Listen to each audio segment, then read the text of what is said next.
आमेन,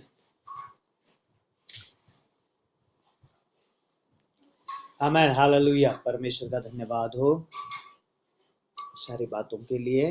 प्रभु महान और सर्वशक्तिमान है। हालेलुया। सो हम विषय सीख रहे हैं आत्मिक युद्ध, है ना।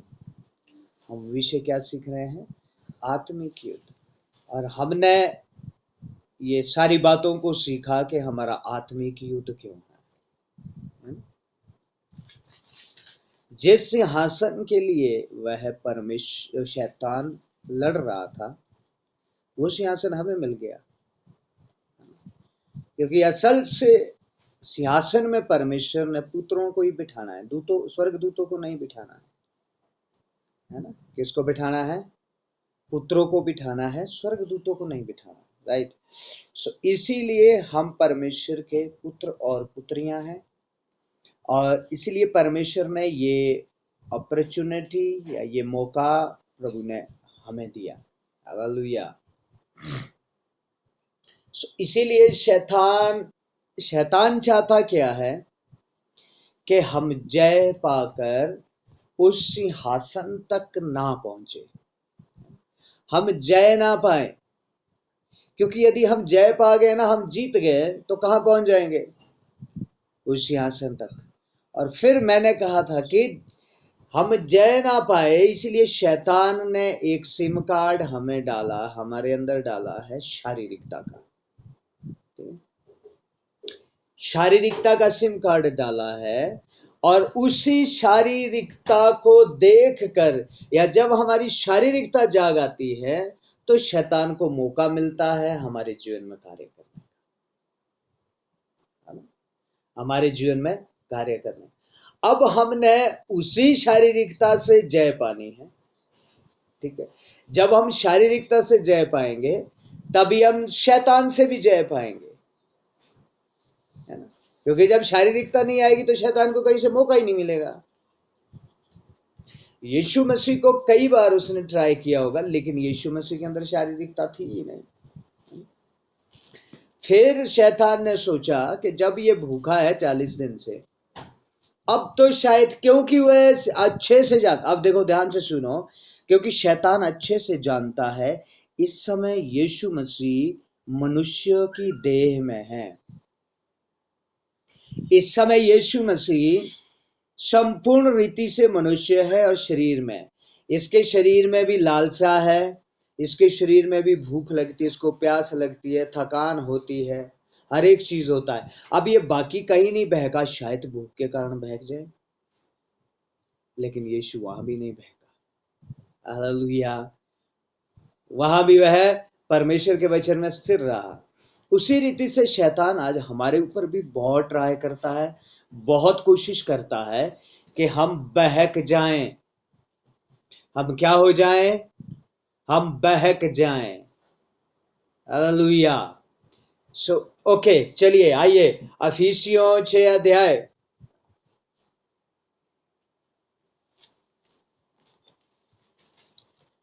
इफिसियों 6 अध्याय, इफिसियों 6 अध्याय की हमने 12 आयत पढ़ी थी।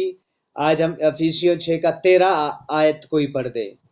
इसलिए परमेश्वर के सारे हथियार बांध लो कि तुम बुरे दिन में सामना कर सको और सब कुछ पूरा करके स्थिर रह सको। अब देखिए यहां पर क्या लिखा है, इसीलिए परमेश्वर के सारे हथियार बांध लो कि तुम बुरे दिन में सामना कर सको और सब कुछ पूरा करके स्थिर रह सको। ठीक है, इसीलिए क्या कर लो? परमेश्वर के सारे हथियार बांध लो। हाँ? जब इंडियन आर्मी बॉर्डर पे जाती है ना, तो यदि 4 गाड़ियां फौजियों की भर के जाती हैं, तो 4 गाड़ियां हथियारों की भी भर के जाती है ना? क्योंकि उनको मालूम है कि हथियार के बिना ये बॉर्डर पे कुछ नहीं कर सकते, क्योंकि उनको लड़ना तो किस चीज से? हथियार से। अब जब फौजी वहां पर डटे हुए हैं तो यहां से सप्लाई, किस चीज की सप्लाई हो रही है? हथियार की सप्लाई हो रही है उनके लिए, ताकि वहां पर वो युद्ध लड़ सके। अब यहां क्या लिखा है? इसीलिए परमेश्वर के सारे हथियार, लिखा है एक आधा नहीं, एक आधे हथियार से काम नहीं चलेगा, बल्कि परमेश्वर के सारे हथियार बांध लो कि तुम बुरे दिन में सामना कर सको और सब कुछ पूरा करके स्थिर रहो। सब कुछ पूरा मतलब पूरा कब होएगा? सिर्फ विश्वास करने से सब कुछ पूरा नहीं हो जाता। परमेश्वर ने आपकी पेट दर्द ठीक कर दी, वो पूरा नहीं हो जाता।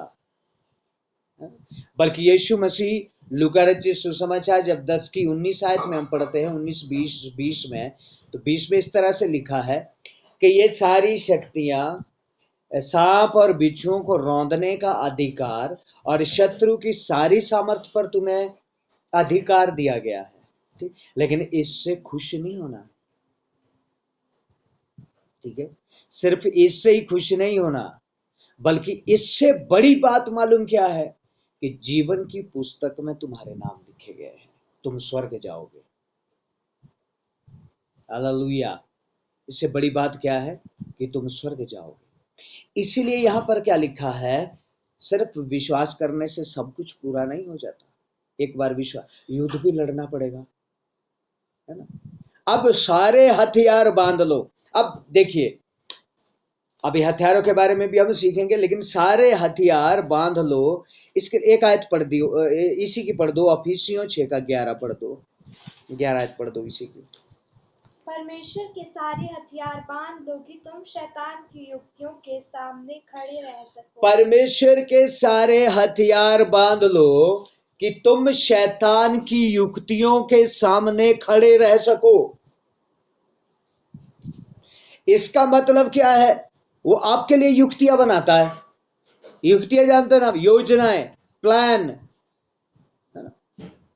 हम जब कोई घर बनाते ना, घर, तो घर का हमारा प्लान होता है पहले, कि कैसे प्लान करना, हमने ये बनाना, इधर से फाउंडेशन, इधर को ये कमरा करेंगे हम, इधर को ये करेंगे, इधर को वो करेंगे, शो करेंगे। ठीक है, प्लान करते हैं ना, हम युक्ति बनाते हैं।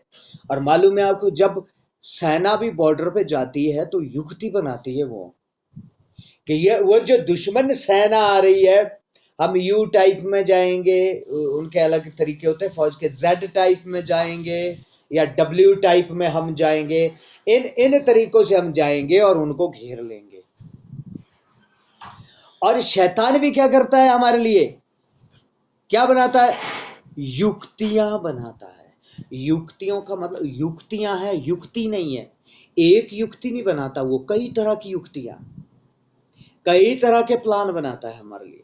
अच्छा, लालच में नहीं गिरा, चलो जरा भय विचार में ट्राई करते हैं, शायद उसमें गिर जाए। अच्छा, उसमें भी नहीं गिरा, चलो कुछ इस तरह का कर लेते, पैसे का कमजोर हैं, चलो पैसे का लोभ देते हैं जरा। अच्छा, उसमें भी नहीं गिरा। इस तरह से वह कई तरह की युक्तियां आपके लिए बनाता है। याद रखे, शैतान दिन और रात आपके लिए क्या बना रहा है? युक्तियां। और मसीह लोग कैसे पे बैठे हुए, ओ लंबे पड़े हुए सोए, उनको पता ही नहीं हथियार हमारे कहाँ है। हा? धन्यवाद प्रभु, आज तूने मेरे लिए पनीर खिला दिया, धन्यवाद, पेट मोटा करके सो रहे आराम से। इनको कोई मतलब नहीं है, मेरे हथियार चाहिए, मुझे मुझे युद्ध लड़ना कोई मतलब नहीं चाहिए, नहीं है, बस मतलब का ऐसे। प्रभु धन्यवाद, रोटी दी, प्रभु धन्यवाद, इस बार तो तूने मेरी फसल अच्छी दे दी, नोट आ गए इस बार तो, अच्छे अच्छे नोट आ गए, हालेलुया। प्रभु बढ़िया नौकरी दे दी आपने, वहां से भी नोट आ रहे हैं, ओ धन्यवाद प्रभु, हालेलुया। प्रभु बस बॉर्डर पे नहीं भेजना पिता, वहां तो भूखे भी रहना पड़ता है ना। फौजी बॉर्डर पे धूप में भी है, बर्फ में भी है, बारिश में भी है, ठंड में भी है, गर्मी में भी है, वो हिल नहीं सकते वहां से। लेकिन मसीह योद्धा कैसे बने हुए हैं आजकल? मसीह योद्धा कैसे हैं? कोई दिक्कत नहीं है, वो कौन जाएगा बॉर्डर, प्रभु बस यहाँ लंबे पड़े रहने दो, मेरे को खाने को दिया करो, पैसा दिया करो, जब मेरा घूमने का मन करे मैं घूम लूं, जब जो मेरा दिल करे मैं वो कर लूं। शैतान बोलता है अरे वो सभी तो मैं देने आया हूं तुझे, है क्या देने आया हूं मैं तुझे बड़ी आशीषें देने आया हूं, तू चिंता क्यों करता है। बस प्रार्थना थोड़ी कम कर ले, जरूरी थोड़ी चर्च जाना, घर में बैठ के कर लिया कर। और है तो तू विश्वासी है ना, मंदिर में तो जाता नहीं है। कोई बात नहीं, भांग मल के बेच लिया कर, कुछ नहीं, पेट तो पालना पड़ता है। कोई बात नहीं, 2 नंबर के धंधे कर, कुछ नहीं है, 10 वर्ष थोड़ा बहुत पैसे 200-400 रुपया पकड़ा लिया करियो, कलीसिया में दान में डाल दिया, सब पवित्र हो जाएगा। यही चाहता है शैतान। हालेलुया, समझ आ रहा है। यहाँ क्या लिखा है, वह तुम्हारा परमेश्वर के सारे हथियार बांध लो, क्यों, ताकि तुम शैतान की युक्तियों के सामने खड़े रह सको, नहीं तो हार जाओगे। शैतान हर समय क्या बनाता रहता है हमारे लिए, युक्तियां। तो हमारे हथियार भी हर समय हमारे पास रहने चाहिए, रहने चाहिए कि नहीं रहने चाहिए। और कोई बात नहीं, हथियार दूर रखो साइड में, थक गए हम, कौन उठाएगा, कौन इतना झंझट करेगा, वो आ जाएंगे प्रभु, ऐसे ही आ जाएंगे, ले जाइयो हमारे को, ऐसे ही ले जाइयो, ऐसे नहीं ले जाएगा, युद्ध तो लड़ना पड़ेगा। ठीक है, हालेलुया। एक आयत और पढ़िए इसकी, याकूब 4:7 पढ़ दीजिए जरा। याकूब की पत्री 4 अध्याय और उसकी 7 आयत पढ़ दो।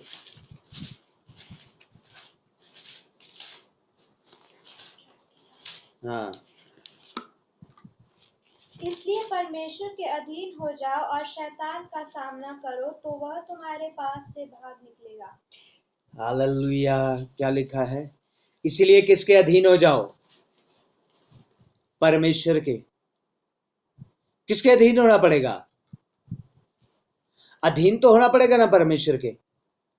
और जब अधीन होएंगे तभी सामना कर पाओगे शैतान का, और जब सामना करोगे तो शैतान क्या करेगा, भाग जाएगा। क्या हो जाएगा, शैतान भाग जाएगा। परमेश्वर के अधीन, अधीन का मतलब क्या है, कोई जानता है अधीन का मतलब क्या है, कोई बताइए जरा।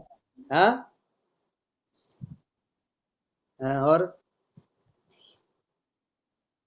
हम्म हम्म चलिए, ओके। अधीन का मतलब मालूम क्या है, अपनी मर्जी से अब कुछ नहीं कर सकता। समझ आया कि नहीं आया। हाँ, आप लोग जब नौकरी, कुछ लोग नौकरी करते हैं, या कुछ लोग किसी के पास दिहाड़ी का काम करते हैं, जो भी करते हैं। अब जब हम दिहाड़ी का काम किसी के पास करते हैं ना, मान लो किसी के खेत में गुडाई करने जा रहे हैं दिहाड़ी करने के लिए, अब जो वो मालिक बोलेगा चलो हम इस साइड से गुडाई करेंगे, आप बोलेंगे नहीं नहीं हम इस साइड से कर, नहीं, वो बोलेगा नहीं उस साइड से कर, नहीं हम दूसरे ही खेत से खोदेंगे, इसको छोड़ दो। वो बोलेगा भाई खेत तेरा है कि मेरा है, तने मुझे दिहाड़ी पे रखा कि मैंने तुझे दिहाड़ी पे रखा है, जहां से मैं बोलूंगा तुझे वैसा ही करना पड़ेगा ना। है? अधीन का मतलब अब 9 से 5 तक हम उसके क्या है, अधीन है। अब वो 12 बजे खाना खिलाए, चाहे 1 बजे खाना खिलाए, चाहे 2 बजे खाना खिलाए, हमारी मर्जी नहीं चल सकती, हमारी मर्जी घर के अंदर चलती है, लेकिन वहां उस समय तो हम उसके अधीन है ना। आप जॉब करते हैं, नौकरी करते हैं, तो नौकरी आप अफसरों के अधीन है।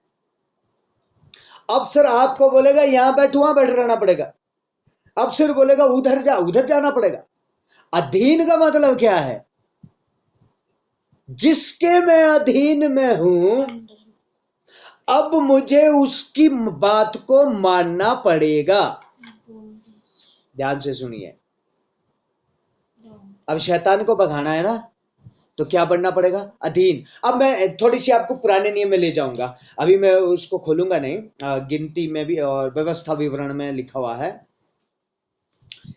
पुराने समय में क्या होता था, लोग दास को खरीदते थे, दास को अपने घर में काम करने के लिए। जैसे आज हमारे घरों में या कई जगहों में काम करने के लिए बहुत सारे लोग होते हैं, ठीक है। अब वो अपने घर में रखते थे और वो खरीदते, परमानेंट नहीं खरीद सकते थे, उसका उसके लिए 7 साल का समय होता था। 7 साल, 6 साल होता था वैसे, 7वां साल रिहाई का होता था। अब वो खरीदते कैसे थे? मंथली सैलरी नहीं, लेकिन एक ही बार उसकी पेमेंट हो जाती। ठीक है भाई, मैं आपको खरीद लूंगा, ठीक है, कितने में? 5 लाख रुपए में। आप 6 साल मेरे घर में काम करेंगे, लेकिन मैं 5 लाख रुपया दूंगा। वो बोलेगा ठीक है, ठीक है। और फिर वहां शर्तें होती थी, बड़े ध्यान से सुनो, पूछूंगा मैं इसको, ठीक है, कि दास होता क्या है। अब क्या होता है, अब वो जब वो 6 साल तक रहेगा, उसमें सारी शर्तें देखो, आपको मेरे लिए इतने जोड़ी कपड़े भी देने पड़ेंगे, या हर साल में आपको 2 जोड़ी कपड़े देने पड़ेंगे, 2 जोड़ी जूते देने पड़ेंगे मेरे लिए, ठीक है, मैं आने के लिए तैयार हूं। वो बोलेगा ठीक है, और कि इतना टाइम मैं खाना दूंगा तुम आपको, ठीक है, 2 टाइम दूंगा, 3 टाइम खाना दूंगा, या 2 टाइम दूंगा, बाकी एक टाइम को के लिए मैं आपको एक झोंपड़ी बना के दे देता हूं, उसमें रहना, एक टाइम का खुद बना लेना। वो सारी बातें पहले क्लियर होती थी। ओके, राइट, हो गया। अब 6 साल जैसे ही पूरे होते हैं, 6 साल बाद फिर मालिक बोलेगा भाई मेरी तेरी डील खत्म हो चुकी है। अब 6 साल के बाद अब तू जाना चाहता है तो तू फ्री है। 7वां साल शुरू हो गया, अब 7वें साल में तू जाना चाहता है तो फ्री है, तू जा सकता है। लेकिन यदि तुझे काम करना है तो देख ले। अब क्या होता था उसके बाद, यदि उस काम करने वाले को, जो दास खरीदा जाता था, यदि उसको लगता है यार मेरा मालिक बहुत अच्छा है, 6 साल इसने मेरे बहुत रख रखाव किया, बहुत देखभाल की इसने मेरी, लेकिन अब मैं जिंदगी भर में मैं इसका काम करूंगा। बहुत सारे होते थे ऐसे, जो खरीदा के इनको जाता था, जिनके घर बार ऐसा नहीं होता था, ठीक है। तो अब वो सोचता है कि नहीं यार, मैं दूसरे मालिक के पास नहीं जाऊंगा, पता नहीं कैसा मिलेगा, मैं इसी के ही पास रहूंगा। तो अब 6 साल की तो कीमत चुकाई थी उसने, लेकिन जो आगे जब ये दास खुद बोलता है कि मुझे तेरा गुलाम बनना है, तो उसके बाद वहां कोई शर्त नहीं होती। उसके बाद वहां क्या होता है, अब ये अपनी मर्जी से उसका गुलाम बन रहा है, अपनी मर्जी से बन रहा है ना। अब ना तो वो उससे पैसा लेगा, ठीक है, ना तो वहां पैसे की बात होगी, ना तो वहां खाने की बात होगी। उस दास को बोला जाता था इब्रानी भाषा में ड्यूलोस। क्या बोला जाता था? ड्यूलोस। ड्यूलोस का मतलब क्या है? तू मुझे खाना दे ना दे, पैसा दे ना दे, कपड़ा दे ना दे, लेकिन मैं जिंदगी भर अब तेरी सेवा करूं। समझ आ गया? आ भी रहा है समझ, की नहीं भी आ रहा है? ठीक। क्या बोलता था वह? अब जिंदगी भर मैं क्या करूंगा? तेरी सेवा करूंगा। तेरी मर्जी है कपड़े देने दे, तेरी मर्जी है खाना देना दे, तेरी मर्जी है पैसा देना दे, नहीं भी देना तब भी मैं काम करता रहूंगा, क्योंकि मैंने अब समर्पण कर लिया, मैं तेरा हमेशा के लिए मैं दास बन गया। तब उसको महायाजक के पास ले जाया जाता था, उसका कान छेदा जाता था, उसके कान में एक बड़ी सी बाड़ी ऐसे लगाई जाती थी, और फिर सब पहचान जाते थे ये कौन है? ड्यूलोस। ठीक है, ये कौन है?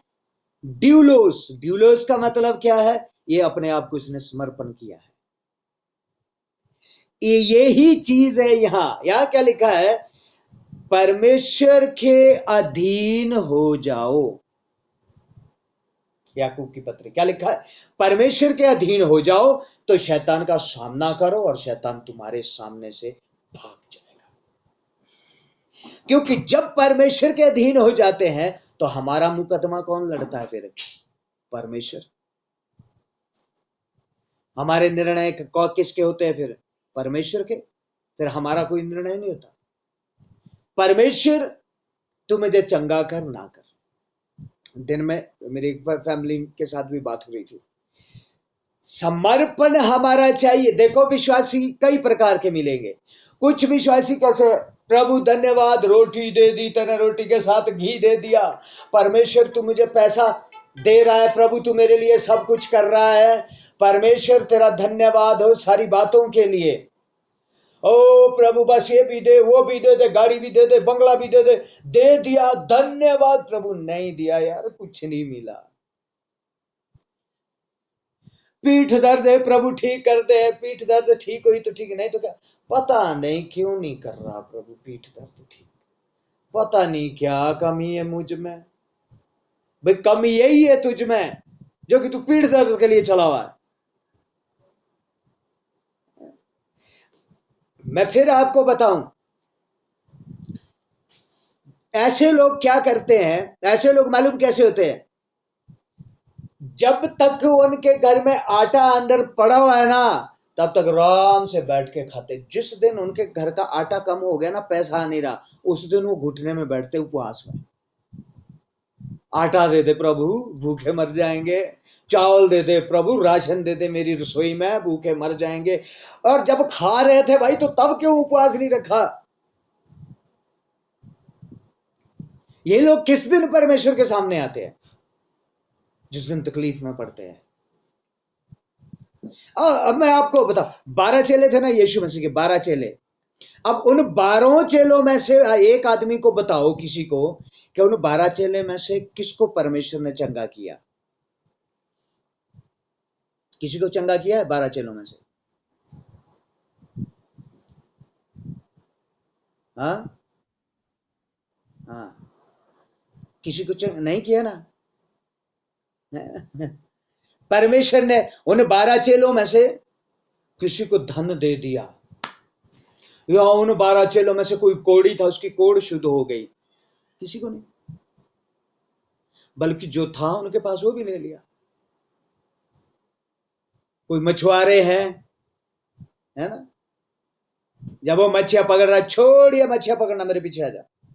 मालूम क्या है, मछिया पकड़ना उसका बिजनेस था, उसी मछिया पकड़ने से वह अपने परिवार को पालता था। लेकिन परमेश्वर ने क्या बोला? छोड़े सबको। कोई चुंगी लेने वाले थे, उसी से उनका घर चल, छोड़िए चुंगी लेना, चल मेरे पीछे आ जा। कोई डॉक्टर था लूका वैद्य, उसको बोला छोड़िए दवा खाना, चल मेरे पीछे हो जा। मिला किसी को कुछ? कुछ नहीं मिला। ये कैसे थे? परमेश्वर तू हमें कुछ दे ना दे, हम तो तेरे पीछे चलेंगे। लूका यूना रचित सुसमाचार 6 अध्याय में जब एक भैंसबाजी हो गई वहां पर, जो मेरा लहू नहीं पिएगा, मेरा मांस नहीं खाएगा, वह स्वर्ग राज्य में नहीं जाएगा। बहुत सारे लोग बोले ये कैसा आदमी है, प्रभु प्रभु तो बोलता है अपने आप को, और ऐसा बोलता है हम कैसे आदमी का मांस खा ले, हम कैसे आदमी का खून पी ले। उनको समझ नहीं आया वो प्रभु भोज के बारे में, लेकिन उनको समझ नहीं आया, और सारे के सारे लोग यीशु को छोड़ के चले गए, और 12 लोग वहां बैठे। और याद रखे 12 लोगों को भी वो समझ नहीं आया था कि बोला क्या है यीशु ने। ऐसा नहीं है कि 12 को समझ आ गया था कि वो ये तो प्रभु भोज के बारे में, उसने प्रभु भोज की तो बात ही नहीं करी थी, उसने सीधा ही बोला लहू और मांस। ठीक है, उन 12 को भी कुछ समझ नहीं आया था, लेकिन फिर भी क्या कर रहे हो बैठे हुए? यीशु बोलता है तुम भी जाना चाहते हो? अब उन्होंने क्या बोला? परमेश्वर जीवन की सारी बातें तो तेरे पास है, जाएं तो जाएं, कहां जाए? तू हमें अब लहू पिला चाहे मांस खिला, हम जा नहीं सकते तुझे छोड़ के परमेश्वर। ऐसे लोग प्रभु को चाहिए। एक बार पूछते हैं, एक बार हिम्मत करी दी उन्होंने कि प्रभु हमने सब कुछ छोड़ा, देखो छोड़ छाड़ के तेरे पीछे आए, अब हमें क्या मिलेगा? तो यीशु क्या बोलता है? तुम्हारे लिए तो स्वर्ग का राज्य रखा है मैंने, ऐसे ही लोगों के लिए तो मैंने स्वर्ग का राज्य रखा है, जिनकी कोई डिमांड ही नहीं है, सिर्फ एक डिमांड है, बस प्रभु तुझसे दूर ना हो। ऐसे ही लोगों के लिए तो मैंने क्या रखा है? स्वर्ग का राज्य रखा है। हालेलुया। इसलिए प्रभु के लोगों, परमेश्वर के अधीन हो जाओ पहले। प्रभु ये दे, प्रभु वो दे, प्रभु ये दे, ये भी दे, ये भी दे, सब कुछ दे, जो जो कुछ है कूड़ा कबाड़ इस पृथ्वी में सारा मुझे कूड़ा कबाड़ चाहिए, प्रभु दे। कभी ये बोला, परमेश्वर तू क्या चाहता है? प्रभु तेरी मर्जी है तो दे, नहीं है मर्जी तो वो मुझे चाहिए भी नहीं, क्योंकि जो तेरी मर्जी के खिलाफ है वो मेरे पास ज्यादा टिकेगा भी नहीं। सियाराम ने लूत के बारे में याद है किसी को? है आंखों की अभिलाषा, राइट। प्रभु जो तेरी मर्जी के अनुसार नहीं होगा ना, वो मुझे चाहिए भी नहीं, मुझे चाहिए ही वो जो तेरी मर्जी के अनुसार। आमेन, हालेलुया। सो इसीलिए क्या हो जाओ, सब सर्वप्रथम तो परमेश्वर के अधीन हो जाओ। सबसे पहले क्या हो जाओ, परमेश्वर के अधीन हो जाओ, राइट। सो आइए हम एक वचन और पढ़ेंगे हम, अफिसियों 5:16 पढ़ दीजिए।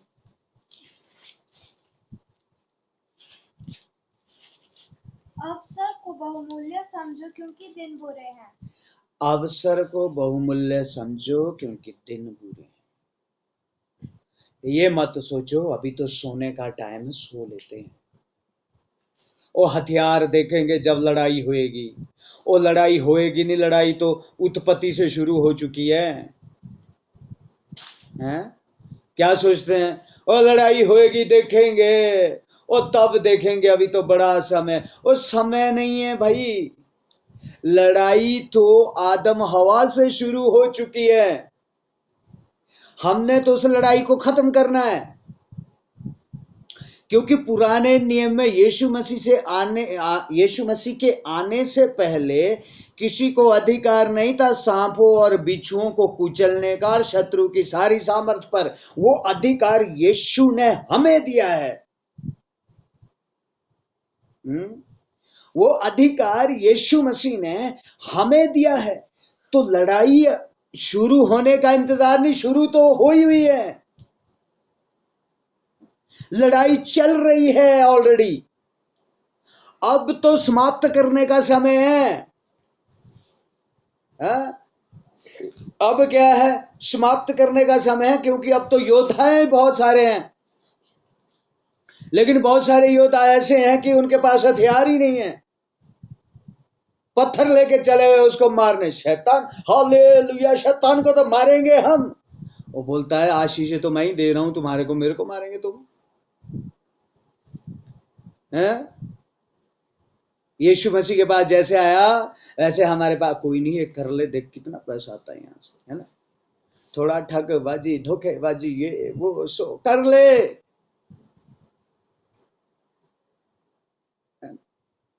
पैसा देखना, पैसा आएगा, कमी नहीं रहेगी किसी चीज की।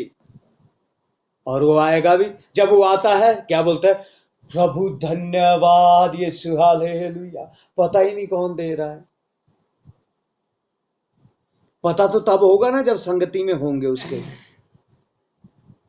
पता कब होगा, जब उसकी संगति में रहेंगे तब पता चलेगा कि कौन दे रहा है हमें। हमारे पास कहां संगति, हम तो तब खड़े होते हैं जब हमारी टांग में दर्द उठती है, घुटने में, तब लंगड़ी लंगड़ी टांग लेके पहुंच जाते कलीसिया। रखो जी हाथ मेरे घुटने पे, करो प्रार्थना, टांग ठीक हो जाए।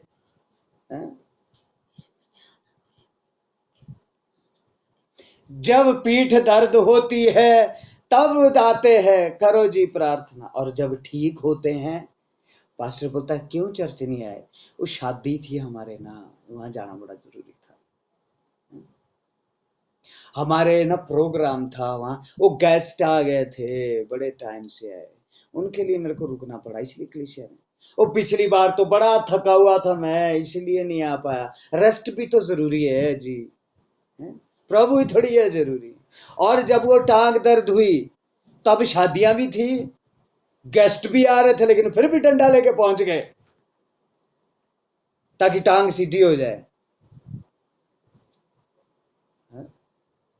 तो कहां से पता लगेगा कि कौन सा परमेश्वर का काम है, कौन सा शैतान का काम है? हालेलुया। इसलिए प्रभु के लोगों, वचनों को पढ़ो, सीखो और जागरूक हो जाओ। हालेलुया। सीखते चले, इसका मतलब ये नहीं कि प्रभु चंगाई नहीं करता, करता है, लेकिन मर्जी उसकी, कब करता है, कैसे करता है। अपने आप को दे तो दो, पहले उसके दास तो बन जाओ, ड्यूलोस। प्रभु तेरी मर्जी है, प्रभु मैं तो समर्पित हूं। अब तूने टेढ़ा रखना है मेरे को, उल्टा रखना है तेरे मेरे को, सीधा रखना है, मैं समर्पित हूं। तूने जो करना तू कर, बस तेरी मर्जी पिता पूरी हो। हालेलुया। आंखों को बंद करो और प्रार्थना करें। यीशु प्रभु, धन्यवाद यीशु, धन्यवाद मेरे खुदा बाप यीशु जी। स्तुति हो, महिमा हो यीशु प्रभु। आपके वचन के लिए धन्यवाद पिता। अपनी करुणा कर, अपनी दया